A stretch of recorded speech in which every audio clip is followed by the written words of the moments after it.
स्वरूपात दक्षिण भारतातील कमी दाबाच्या क्षेत्रामुळे मुंबईसह राज्यातील हवामानात बदल झालेत। मुंबईसह लगतच्या हवेत ओलावा आल्यानं प्रदूषक हवेतच राहिले आहेत आणि मुंबईवर धुरक्याचं जाळं मतमोजणीच्या दिवसापर्यंत कायम राहणार आहे। काल पुन्हा मुंबईतील दृश्यमानता कमी झाली होती।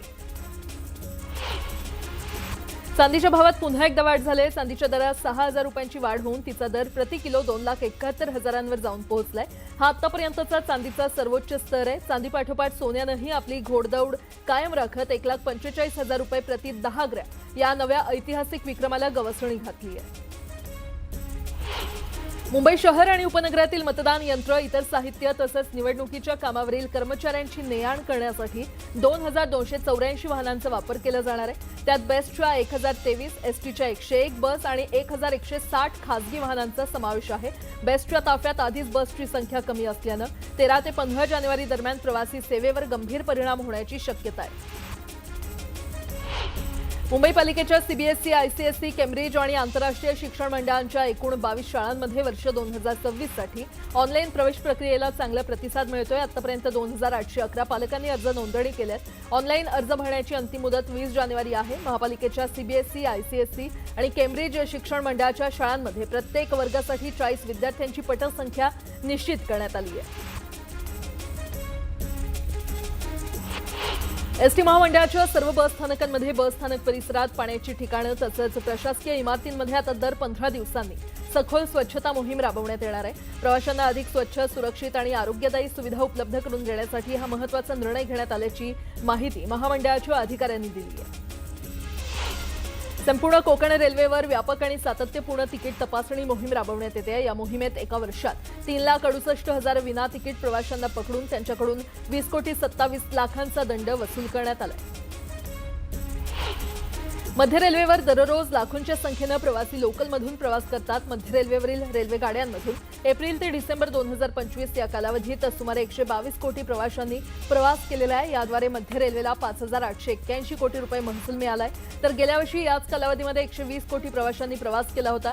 5,570 कोटी रुपये महसूल त्यावेळी प्राप्त झाला होता आणि गेल्या वर्षी तुलनेमध्ये यावर्षी मध्य रेल्वेवरील प्रवाशांच्या संख्येत 2% आणि महसुलात 5% वाढ झाली आहे। मुंबईतील आरे ते कफ परेड भुयारी मेट्रो 3 मार्गिका पूर्ण क्षमतेनं धावू लागल्यानंतर ऑक्टोबर ते डिसेंबर 2025 या 3 महिन्यांच्या काळात प्रवाशांची संख्या दुपटीनं वाढली आहे। सप्टेंबर 2025 मध्ये 19,70,000 प्रवासी मेट्रोमधून प्रवास करत होते। आरे ते कफ परेड मेट्रो सुरू झाल्यानंतर ऑक्टोबर ते डिसेंबर 2025 या 3 महिन्यांच्या काळात मेट्रो 3 मार्गिकेवरून 1,29,78,262 प्रवाशांनी प्रवास केलाय। 12वीच्या परीक्षेची काठिण्य पातळी 11वीच्या अभ्यासक्रमात जुळवून घेत विविध प्रवेश परीक्षा 11वी पासून घेता येतील का याबाबत चाचपणी करण्यासाठी केंद्र सरकारनं उच्चस्तरीय समिती नेमली आहे। समितीच्या नुकत्याच झालेल्या बैठकीत या पर्यायांवर चर्चा झाली। तसंच विद्यार्थ्यांच्या खासगी क्लासेसवरील अवलंबित्व कमी करण्याबाबत देखील समिती उपाययोजना सुचवणार आहे। म्हाडाच्या पुणे मंडळाची 4,186 घरांची सोडत गेल्या कित्येक महिन्यांपासून रखडली आहे। ही सोडत पालिका निवडणुकीची आचारसंहिता संपुष्टात आल्यानंतर मार्गी लागेल असं वाटत होतं, मात्र आता सोडत पुन्हा लांबणीवर जाण्याची शक्यता आहे। प्रदूषणाच्या विळख्यात अडकलेल्या मिठी नदीला गतवैभव मिळवून देण्यात अपयश आलेलं आहे। गेल्या 6 वर्षांमध्ये मिठी नदीमधून तब्बल 16,92,000 मेट्रिक टनाहून अधिक गाळ उपसण्यात आला, पण दुर्गंधयुक्त पाण्याच्या खळखळाटामुळे मिठीचं गटाराचं रूप बदललेलं नाही। दूषित पाणी, दुर्गंधी इत्यादींमुळे आसपासच्या रहिवाशांचं आरोग्य धोक्यात येत आहे। प्रदूषणाच्या मगरमिठीतून मिठी कधी मुक्त होणार असा प्रश्न गेले अनेक वर्ष रहिवासी विचारतात। वरळी शिवडी कनेक्टरसाठी प्रभादेवी इथे एल्फिन्स्टन पूल पाडून दुमजली पूल उभारला जातोय आणि त्यामुळे बाधित रहिवाशांसाठी एमएमआरडीएला म्हाडाकडून आठवड्याभरातच घरांचा ताबा मिळणार आहे। एमएमआरडीएनं 78 घरांच्या किमतींपोटी म्हाडाला 89 कोटी रुपये चुकते केलेत। त्यामुळे घरांचा ताबा घेण्याची प्रक्रिया सुरू असून ती पूर्ण झाल्यानंतर तातडीनं रहिवाशांना घरांचा ताबा मिळणार आहे। भटक्या कुत्र्यांमुळे होणाऱ्या मृत्यू किंवा जखमी प्रकरणात विशेषतः मुलं आणि वृद्धांच्या बाबतीत राज्य सरकारांना मोठी भरपाई द्यावी लागेल असा आदेश सर्वोच्च न्यायालयानं मंगळवारी दिला। काहीही न करण्याबद्दल राज्यांनाही जबाबदारी घ्यावी लागेल असं न्यायालयानं स्पष्ट केलं। त्याचवेळी ज्या लोकांना कुत्र्यांना खाऊ घालायचं असेल त्यांनी कुत्र्यांना घरी घेऊन जावं असंही न्यायालयानं सुनावलं। वर्ष 2025 मध्ये देशात 2,68,06,670 वाहने रस्त्यावर आली आहेत. गेल्या वर्षीच्या तुलनेमध्ये एकूण वाहन विक्री 5.1% वाढली आहे. वस्तू आणि सेवा करात 22 सप्टेंबरला कपात लागू करण्यात आली आणि त्यामुळे ऑक्टोबर ते डिसेंबर या तिमाहीत एकूण घसघशीत 17.6% वाढ झाली आहे. नागपुरात मकर संक्रांतीच्या सणानिमित्त शहरातील उड्डाणपुलांवरून आज वाहतूक बंद राहणार आहे. मकर संक्रांतीच्या निमित्त आज मोठ्या प्रमाणात पतंगबाजीला उधाण येतं आणि त्यामुळे नागपूर शहरातील 15 उड्डाणपुलावरील वाहतूक आज सकाळी 6 ते संध्याकाळी 6 वाजेपर्यंत बंद असेल. जीवघेण्या नायलॉन मांजानं पतंग उडवणाऱ्यास थेट 25,000 रुपयांचा दंड देण्याचा निर्णय घेण्यात आलाय. मुंबई उच्च न्यायालयाच्या नागपूर खंडपीठानं हा निर्णय घेतलाय.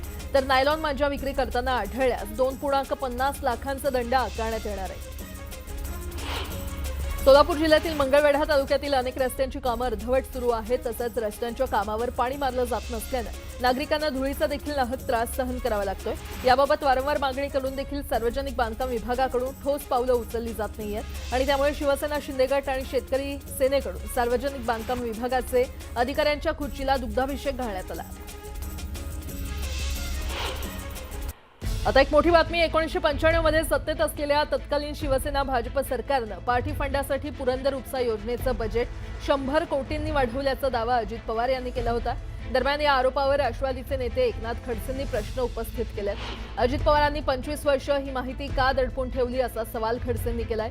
अजित पवारांवर असलेल्या भ्रष्टाचाराच्या आरोपावरून लक्ष विचलित करण्यासाठी अजित पवार यांनी हे विधान केलं असेल असं खडसेंनी म्हटलंय.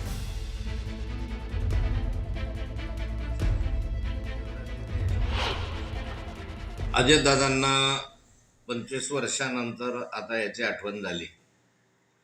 पण माझ्या माहितीप्रमाणे 1999ला मीच जलसंपदा मंत्री होतो.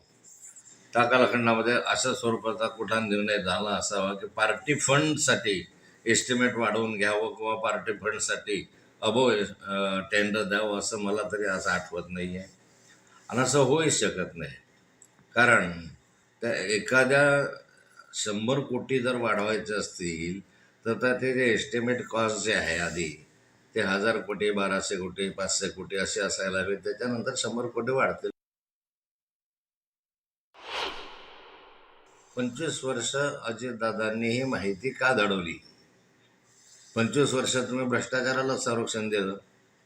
मग आता तरी माझी विनंती अशी आहे की जनतेच्या माहितीसाठी आपण तुमच्याकडे असलेली फाईल वगैरे आहे ती खुली करावी आणि त्याच्यामधली सत्यता तपासून घ्यावी. अजितदादांचा सिंचन घोटाळ्याच्या संदर्भामध्ये जो त्यांच्यावर आरोप आहे त्याकडनं दुसरीकडे जनतेचं लक्ष वेधण्याचा प्रयत्न दिसतो आहे. याचा अर्थ असा आहे की अजितदादांनी नंतरच्या कालखंडामध्ये याच्यावर कार्यवाही केली नाही. म्हणजे दुसरी बाजू अशी आहे की त्यांना माहिती होतं की याच्यामध्ये गैरव्यवहार आहे, भ्रष्टाचार आहे, तरी तो भ्रष्टाचार दडपण्याचा प्रयत्न अजितदादांनी केलेला दिसतोय. बातमीपत्रामध्ये आता पाहणार आहोत प्रत्येक जिल्ह्यातली बातमी अतिशय वेगवान स्वरूपात. बातमी 36 जिल्ह्यांची या बुलेटिनमध्ये सुरुवात करूयात. 12 जिल्हा परिषद आणि 125 पंचायत समितींसाठी निवडणुकांची घोषणा करण्यात आलेली आहे. जिल्हा परिषद आणि पंचायत समितीसाठी 5 फेब्रुवारीला मतदान तर 7 फेब्रुवारीला निकाल जाहीर होणार आहे. जिल्हा परिषद पंचायत समितीसाठी 16 ते 21 जानेवारीपर्यंत अर्ज स्वीकारण्याची मुदत आहे तर अर्ज मागे घेण्याची मुदत 27 जानेवारीपर्यंत देण्यात आली आहे. जिल्हा परिषद आणि पंचायत समितीच्या निवडणुका पुढे ढकलाव्यात अशी मागणी करण्यात आली आहे. ओबीसी बहुजन आघाडीचे अध्यक्ष प्रकाश शेंडगे यांनी ही मागणी केली आहे. चाळीसगाव नगर परिषदेमध्ये भाजपच्या हर्षल चौधरी यांची उपनगराध्यक्षपदी निवड झाली. 4 स्वीकृत नगरसेवकांची बिनविरोध निवड झाली आहे. उपनगराध्यक्षपदासाठी भाजपकडून तरुण चेहऱ्याला संधी देण्यात आली आहे. खामगाव नगर परिषदेमध्ये अजित पवार यांच्या राष्ट्रवादी काँग्रेसला साथ दिलेली आहे. भाजपला आव्हान देत ही युती करण्यात आल्यानं कामगार मंत्री आकाश फुंडकर यांनी राष्ट्रवादीवर टीका केली. नशिराबाद नगर परिषदेच्या उपनगराध्यक्षपदाचा पंकज महाजन यांनी पदभार स्वीकारला. यावेळी मुख्य चौकातून ढोल ताशांच्या गजरात रॅली काढण्यात आली. तर स्वीकृत नगरसेवकपदी भाजपचे प्रदीप बोढरे आणि शिवसेनेचे संदीप पाटील यांची निवड झाली. महसूल मंत्री चंद्रशेखर बावनकुळे यांनी 16,000 पट्टे देणार असल्याची घोषणा केली आहे. चंद्रपुरात काही ठिकाणी पट्ट्यांचं वितरण देखील करण्यात आलं. दरम्यान भाजपचे माजी शहराध्यक्ष सुभाष कासनगोटुवार यांनी पट्टे वाटपात फसवणूक झाल्याचा आरोप केलाय.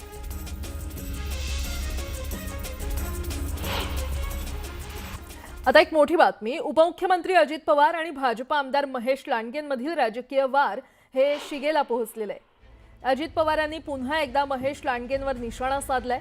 अजित पवारांनी दंड थोपटल्यानंतर महेश लांडगे तरी गप्प कसे बसणार? मग लांडगेंनीही आपल्या राजकीय गुरुला प्रति आव्हान दिलं.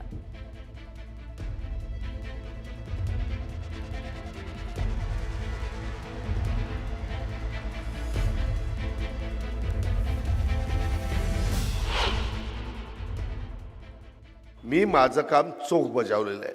आता 15 तारखेला बटन दाबायचं काम तुमचं आहे. माझी विनंती आहे की आपण ते त्यांचं बटन दाबा. मी मधला 9 वर्षाचा जो भ्रष्टाचाराचा राक्षस इथं जो उभा राहिला आहे त्याला आपल्याला हटवायचं आहे, नाहीतर तुमच्या पुढच्या पिढीचं काय रे खरं नाही. राजकारणातल्या मर्यादा किंवा सगळ्यांच्या मर्यादा सांभाळायचं फक्त मीच ठरवलंय. महाराष्ट्राच्या दादांनी पण ठरवलं पाहिजे की आपण सुद्धा मर्यादा नाही सोडली पाहिजे. एकदा, दोनदा, तीनदा, चारदा, पाचदा, सहादा किती वेळा आपण आरोप करणार, आणि आरोप करताना त्याला काहीतरी आधार असला पाहिजे ना. विनाकारण आरोप करणं हे मला जमलं नाही, पण मी जे केलं शहरासाठी ते करत आलेलं मी ते तुमच्या समोर मांडले. चांगले उमेदवार मी देण्याचा प्रयत्न केलेला आहे. त्यामध्ये कुठेतरी कॉन्ट्रॅक्टर घेऊन महानगरपालिकेला उद्याच्या काळामध्ये लुटण्याची तयारी असणारे उमेदवार मी दिले नाही. टँकर माफियातले उमेदवार मी दिले नाही. हे जे आरोप आणि बदनामी त्यांनी जे माझ्यावर आज करतायत तसेच आरोप त्यांनी विधानसभेतही माझ्यावर केले होते. त्याला नागरिकांनी, मतदारांनी उत्तर दिलं. त्यांनी मला परत 63,000पेक्षा जास्त मतं निवडून दिलं. तरी सुद्धा त्यांना जर असं वाटत असेल की बदनामी करून आणि आरोप करून जर निवडणुकीला सामोरं जावं तर मग आता लोक त्यांना मतदानातून उत्तर देतील.